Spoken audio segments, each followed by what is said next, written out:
Okay, so yesterday we talked about a lot of the components that made up the Mughal Empire. We talked about the different groups different leaders that really made a significant contribution. Of course, the first two were Babur and Akbar, the two greatest rulers of the empire. Well, arguably greatest rulers of the empire. Babur because he laid that foundation for the Mughal Empire, and Akbar because he was so accommodating.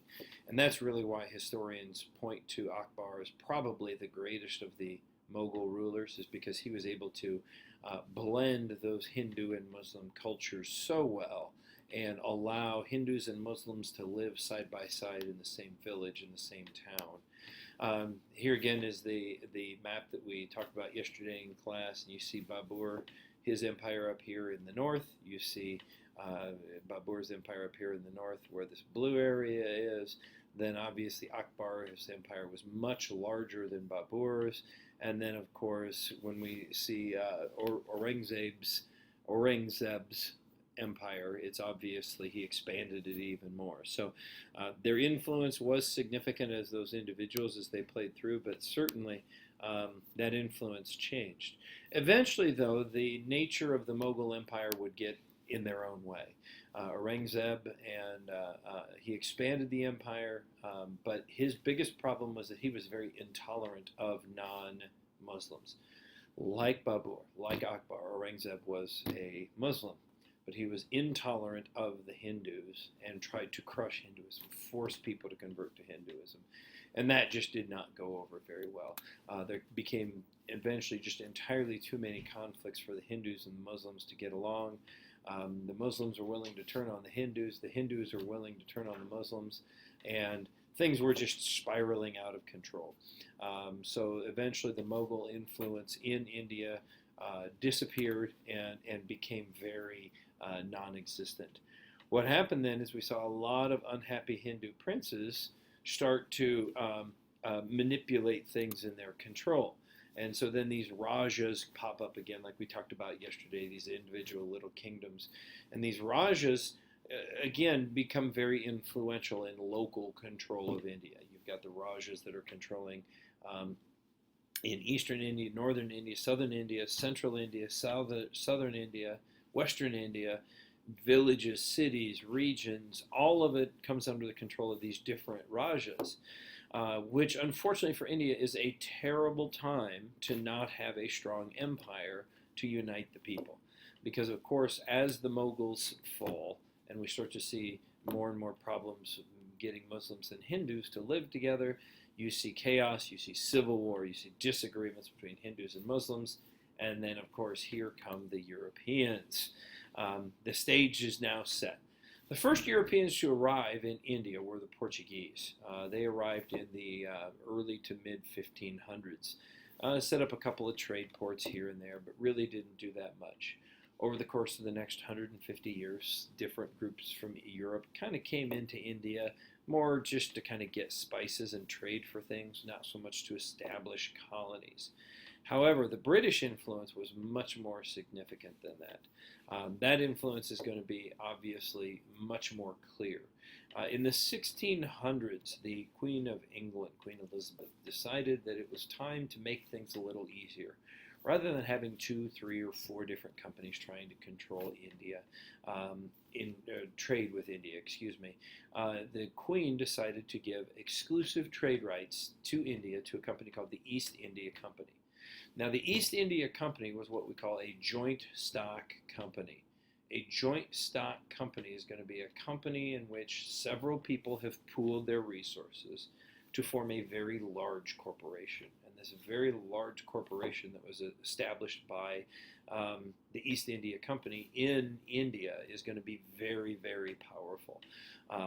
And of course, you know, when you get into the politics of what Queen Elizabeth did by granting this monopoly on trade to the East India Company, we've talked before about the influence of monopolies and how monopolies are good for the people who run the monopoly, but bad for everyone else. It was bad for the Indians as they traded for Europeans' goods. It was bad for the Europeans as they traded for Indian goods. So as people were dealing with these monopolies and they were dealing with this East India Company, it became very problematic for um, the people of India to deal with this East India Company. The Queen, of course, was the largest stockholder in this East India Company. So the East India Company was going to make a ton of money. She was going to make a ton of money. The other major stockholders in the East India Company were also members of Parliament. So you have all of those insidious sides that come in as well. So the East India Company is given exclusive trade rights with India. They have their own army. They are given permission to run the country as they see fit. And so things really kind of boil over for the East India Company as they get more and more Rajas under their control. And understand it was a very slow process. In the early 1600s, the East India Company started trading. By the mid-1600s, the East India Company was given exclusive trade rights. By the late 1600s and into the 1700s, the East India Company was getting more and more influence. And so as India was falling apart from their internal struggles between Hindus and Muslims, the British were gaining in influence. And their influence, what they did is they simply divided the Rajas up and pitted them against each other. And they said to one Raja, we'll help you if you help us against this Raja. And then they would overthrow one Raja, take control of his kingdom, and then help this other guy get into power, and he would become a puppet of the British. And then when they got tired of him, they would overthrow him and set up a new guy, and then kind of bring things under their control. So the British were manipulating a lot of this division in India to their own advantage, expanding and expanding and expanding their influence. Because one of the things that the British Empire really started to kind of, I guess for lack of a better term, get addicted to during this time period is they started to really get into importing Indian cotton because of the Industrial Revolution in the early 17 to early 17 to mid 1700s. The British needed more cloth so that they could mass produce clothes, textiles. So they wanted to mass produce these textiles. They had to get cotton. India was a great place to grow cotton, as we talked about with the Indus River civilization. So they imported just, pound after pound, ton after ton of cotton from India, converted that cotton into cotton cloth, then converted that cloth into clothes, sold clothes at ridiculously profitable margins because they paid virtually nothing for the cotton, and the East India Company made tons of money. The Queen was happy, Parliament was happy, India was being run by the business of the East India Company, and everything was fine for probably 100 years. Everybody was benefiting. It was a win-win situation. Unless, of course, you're talking about the Indians on the Indian subcontinent being colonized, dominated by a foreign power, etc., etc. So obviously things were not necessarily nirvana there in India, especially for the Indians, but things were profitable, and that was really all the East India Company worried about. Well, one of the big problems you run into when you have a company running a country is you run into a lot of problems in the sense that a company has one purpose, and that purpose is to make money. A country is supposed to take care of its citizens or the people living in that country. And so things got very muddy in India over the course of 1750 to 1850. And a lot of people were wondering what was going on. How is the government going to make profit? How does business run a government? And there was a lot of uncertainty about what goes on, what went into that. Well, finally, it all boiled over in 1857 with what we call the Sepoy Rebellion, or the Sepoy Revolt. A Sepoy is an Indian soldier serving in the East Indian Company Army. So they are a Hindu, they are a Muslim from the Indian subcontinent who is employed by the East India Company to keep the peace, to keep law and order in India. Well, the Sepoys are people who are designed, they are simply to follow orders. They come from the lower castes, or they have no caste if they're a Muslim, and they are expected to follow the orders of the East India Company. Well, the East India Company bought some new guns, and technology was changing a lot in the 1850s. Bullets weren't quite a thing yet, but they were just around the corner.